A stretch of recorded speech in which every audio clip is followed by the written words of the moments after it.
Fashion দুনিয়ায় বাণিজ্যিক fashion শোর অন্যতম মহাসমারোহ London fashion week.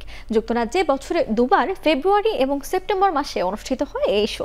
Milan, Paris, new York এবং টোকিওর পাশাপাশি বিগ 5 গ্লোবাল ফ্যাশন সপ্তাহগুলোর মধ্যে একটি আয়োজন। কেমন সেজেছিল এবারের লন্ডন ফ্যাশন উইক?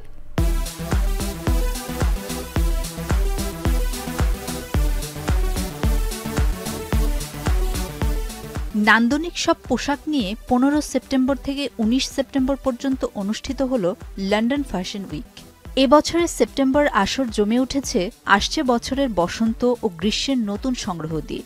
শত শত ডিজাইনার যুক্তরাজ্যের রাজধানীতে 2025-এর গ্রীষ্ম এবং বসন্তের ইউনিক সব কালেকশন প্রদর্শন করে। ফ্যাশন জগতের গুরুত্বপূর্ণ এই ইভেন্টটি এবার 40 বছর পার করেছে।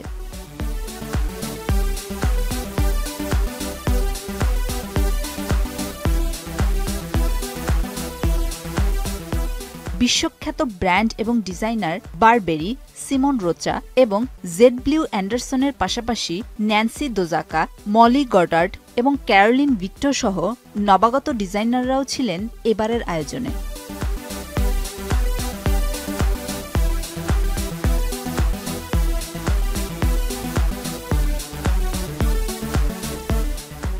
ফ্যাশন বিশ্ব সবসময় মধ্যযুগের ট্রপস এবং ফুলের নকশার প্রতি আলাদা টান অনুভব করে। ডিজাইনার রিচার্ড কুইনের এবারের কালেকশনেও ছিল মধ্যযুগের ছোঁয়া। ফ্লোরাল গাউন, অপেরা কোট, লাল সাদা ভ্যালেন্টাইন পোশাকে সিকোয়েন্স এবং পালকের কাজ, সেই সাথে ফিরোজা, লাল এবং হলুদ রঙের ছিটে চোখে আরাম দিয়েছে।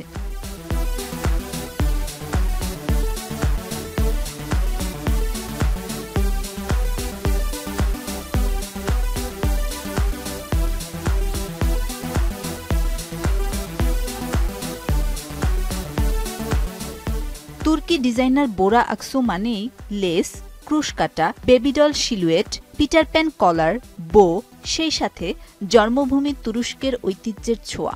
তার কালেকশনে ছিল নানা ডিজাইনের short long gown, pant top set, suit এবং স্কার্ট। কাপড়ে এমব্রয়ডারির মাধ্যমে বোরা আকসু ফুটিয়ে তুলেছেন ফুলেল মোটিফ এবং ইস্তাম্বুলের বিখ্যাত ইজনিক প্যাটার্ন।